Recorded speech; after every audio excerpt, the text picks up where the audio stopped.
C'est une semaine spéciale et nous parlons de l'ultime pour nous tous. Où allons-nous après notre mort? Qu'en est-il du ciel? Qu'en est-il de l'enfer? Que dit la Bible? Et qu'en est-il des gens qui y ont réellement été? Eh bien, nous avons des témoignages de première main. Mais selon un sondage Harris, 69% des Américains croient en l'enfer. Mais seulement 1% pensent qu'ils vont y aller. Il y aura des gens qui vont être très surpris. Mais croient-ils littéralement à un enfer de feu et de soufre? Bill Wiese dit qu'il a passé 23 minutes en enfer. Le 22 novembre 1998. C'était une nuit habituelle pour Bill et Annette Wiese. Ils ont passé la soirée avec des amis, puis sont rentrés à la maison et se sont couchés vers minuit.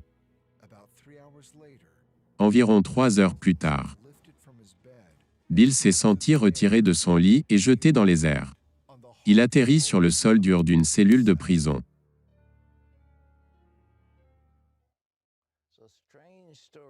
Une histoire étrange qu'il raconte dans un livre intitulé « 23 questions sur l'enfer » et aussi 23 minutes en enfer. Bill Wiese est ici avec nous. Bill, c'est bien de t'avoir. C'est un honneur d'être avec vous. Tu es plus beaucoup qu'un membre nominal de l'Église, tu es plus qu'un simple membre. Tu y consacres du temps. Pendant 41 ans, j'ai été impliqué dans le ministère des Églises. Avant que cette chose ne t'arrive. Tu dormais? Oui. Nous sommes allés à une réunion de prière. Revenu à la maison, comme toute autre nuit normale.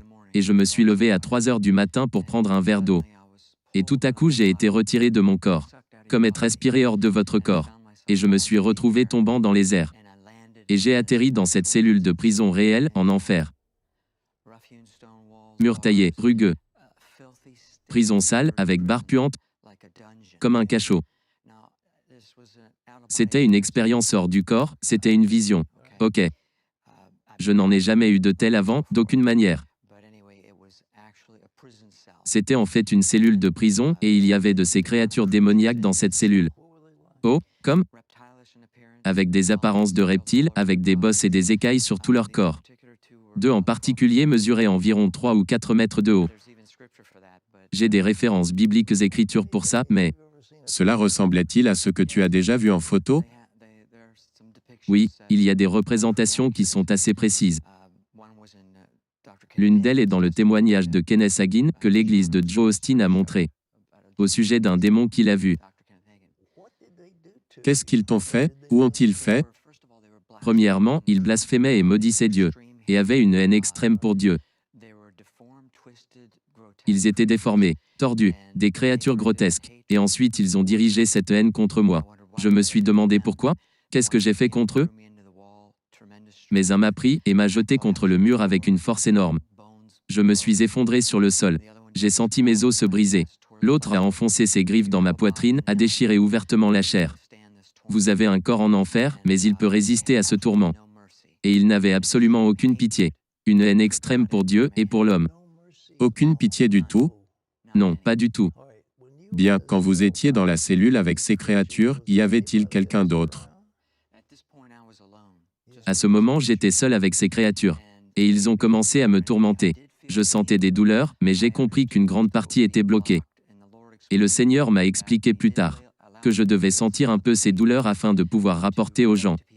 Ce n'est pas métaphorique ou allégorique. Ce n'est pas un état d'esprit. C'est littéralement une vraie douleur que tu vas ressentir en enfer. Qu'en est-il de l'étang de feu? Y a-t-il eu du feu quelque part? Oui, j'ai été sorti de la cellule et j'ai été placé à côté de ce grand gouffre de feu. Ce gouffre n'était pas l'étang de feu dont parle Apocalypse chapitre 20, versets 13 à 15. Mais l'enfer actuel. Et ce gouffre était comme un énorme capuchon, un trou dans le sol, avec des flammes faisant rage très haut dans cette caverne ouverte. Et encore une fois, ce n'était pas métaphorique ou allégorique, mais de vraies flammes au sens littéral. Et Pat, c'est là que je pouvais voir des gens. Il y avait des gens littéralement à l'intérieur de ce gouffre, en train de brûler. C'est la vue la plus horrible. De voir une personne en train de brûler de feu et crier. Les cris étaient si forts. Des millions de personnes criant de tous leurs poumons. Que disait-il? Rien. Ils ne disaient rien. Ils criaient. agonisait. Il n'y a pas de conversation. Tu n'es pas avec des gens. Tu es isolé et séparé. Et les démons tourmentaient les gens. Vous n'avez aucune conversation. Les odeurs sont si nauséabondes et putrides. Les plus dégoûtantes odeurs. Et vous respirez en fait du soufre. Et le soufre qui brûle est en fait toxique. Alors je me suis demandé comment pouvait-il être vivant en respirant cet air toxique et continuer à vivre? Il n'y a pas assez d'air pour respirer non plus. Ce gaz était ce tout petit peu d'oxygène. Qu'en est-il de l'eau? Il n'y a pas d'eau? Il n'y a pas une seule goutte d'eau. J'avais tellement soif. Juste une goutte aurait été si précieux. Comme l'homme riche dans Luc chapitre 16. Mais tu ne reçois pas cette goutte. Cet homme riche était toujours en attente de cette goutte. Vous savez, on pense que ces gens vont expirer, qu'ils vont mourir. Mais apparemment, ils ne peuvent pas mourir. Le corps dont vous êtes équipé en enfer, vous l'avez pour toujours. Parce que, vous savez que nous avons été créés comme des êtres éternels, à l'image de Dieu. Et donc notre âme est éternelle. Elle ne mourra pas. Comme le buisson ardent, il brûlait et n'était pas consumé. C'est quelque chose de ce genre en enfer avec votre corps. Il peut résister à ces tourments. Vous voulez mourir. Je voulais mourir, mais vous ne le pouvez pas.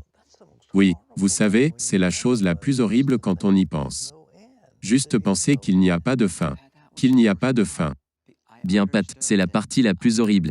Quand j'ai compris que je n'en sortirai jamais, jamais, et de savoir que tu seras là pour l'éternité, sans espoir. Tu sais, Ésaïe 38 verset 18 dit, « Ceux qui descendent dans la fosse ne peuvent pas espérer en cette vérité. » Tu n'as pas d'espoir pour Jésus parce que c'est trop tard pour eux. La décision est finale, et c'est vraiment le pire, sachant que vous n'en sortirez jamais. Vous savez, cela peine le cœur des gens. J'espère que les gens qui écoutent votre témoignage comprendront ce que c'est. Il n'y a rien de plus horrible pour vous quand vous n'avez aucun espoir, aucun avenir, rien. Sauf des douleurs et tourments constants, pour toujours. C'est la chose la plus horrible que la pensée des gens ne puisse même pas imaginer. Les horreurs de l'enfer, votre esprit ne peut même pas y aller. Une seule de ces choses vous tuerait. Et l'obscurité, j'ai pu voir un tout petit peu à travers les flammes. Mais l'obscurité est juste consumante. Même un peu de la lumière des flammes est si sombre que vous pouvez réellement sentir l'obscurité. Exode 10 verset 21 parle d'une obscurité qui peut être touchée. Donc ce n'est pas une exagération. Parce qu'il y a tellement de mal et de méchanceté dans cet endroit. Il n'y a aucun amour d'aucune sorte. Vous comprenez que vous n'allez jamais être sauvé. Il n'y a pas d'ange pour vous protéger.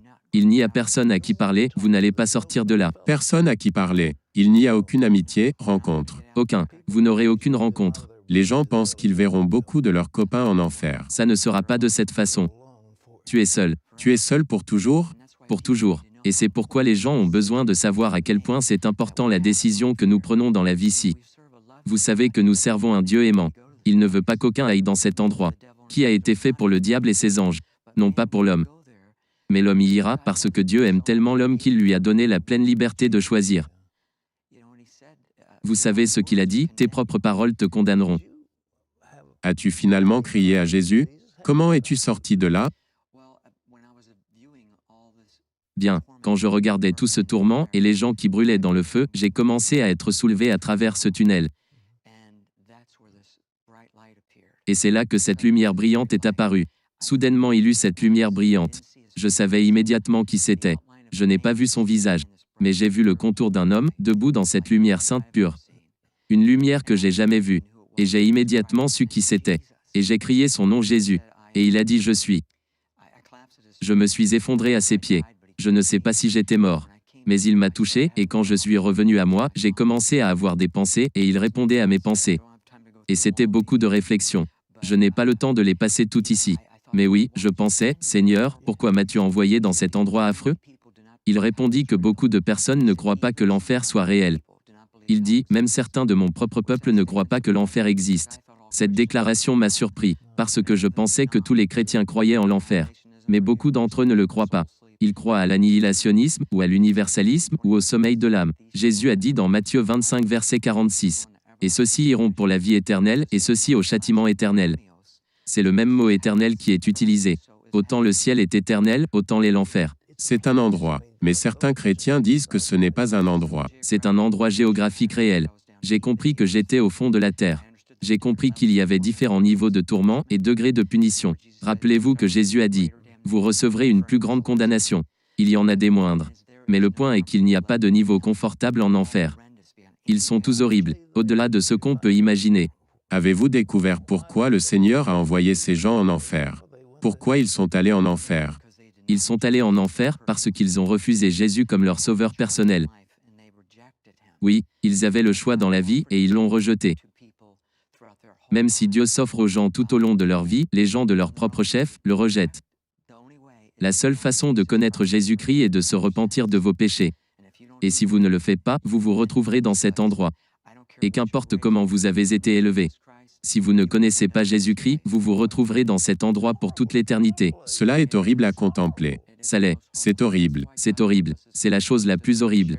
C'est pourquoi Dieu veut que nous, chrétiens, partagions l'Évangile. Et il ne veut qu'aucun aille dans cet endroit. Il pleure quand il voit des gens tomber dans ce tunnel dont nous sommes sortis. Cela le peine de voir des gens aller en enfer. Mais encore une fois, parce qu'il aime l'homme, il lui donne la liberté de choix.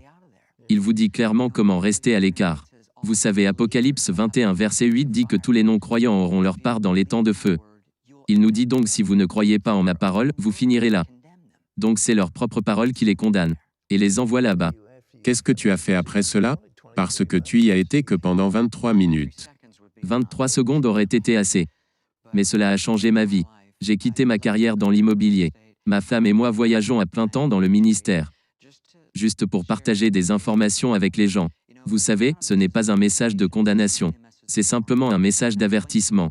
Et j'explique aux gens que ce n'est pas important de croire en mon expérience. Ce qui est important, c'est qu'ils vérifient ce que la parole de Dieu dit. Avez-vous identifié pourquoi vous avez été choisi pour aller là-bas? J'étais le moins probable. Je n'étais pas un Billy Graham. J'étais juste un courtier immobilier, faisant son travail. J'avais ma propre entreprise. Je suis une personne conservatrice. Je ne me sentais pas à l'aise de partager cette expérience.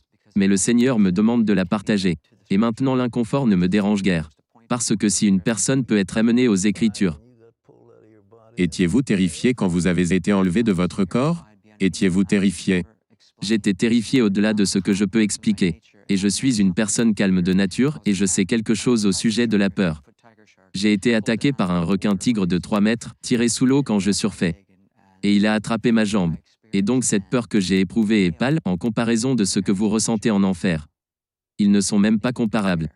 Il n'y avait aucune fin à cela. Aucune fin. Aucune fin. Dieu te bénisse. Mesdames et messieurs, ce livre, 23 minutes en enfer, vous pouvez l'obtenir. Il est disponible.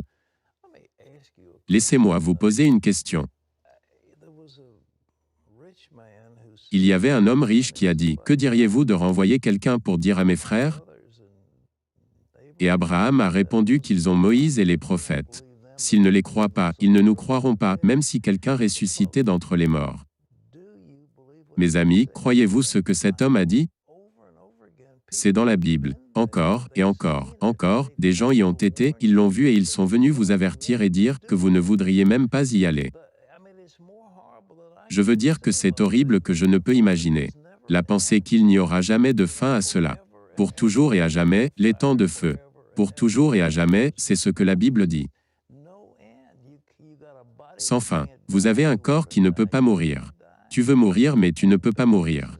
Et Bill est ici et nous dit ce qui lui est arrivé. Pourquoi Dieu l'a choisi? Il ne sait pas. Personne d'entre nous ne le sait. Mais il n'a pas fait ce choix. Et il a vécu quelque chose, les horreurs de cet endroit.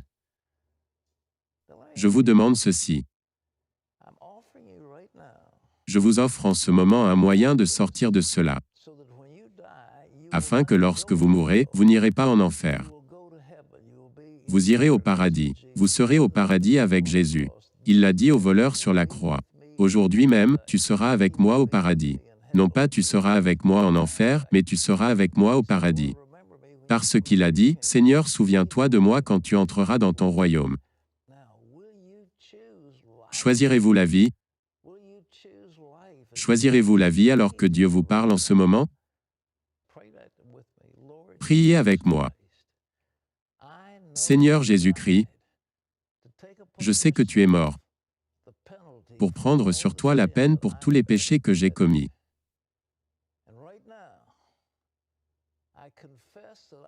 Et maintenant, je confesse que je crois que tu es mort pour moi, selon les Écritures.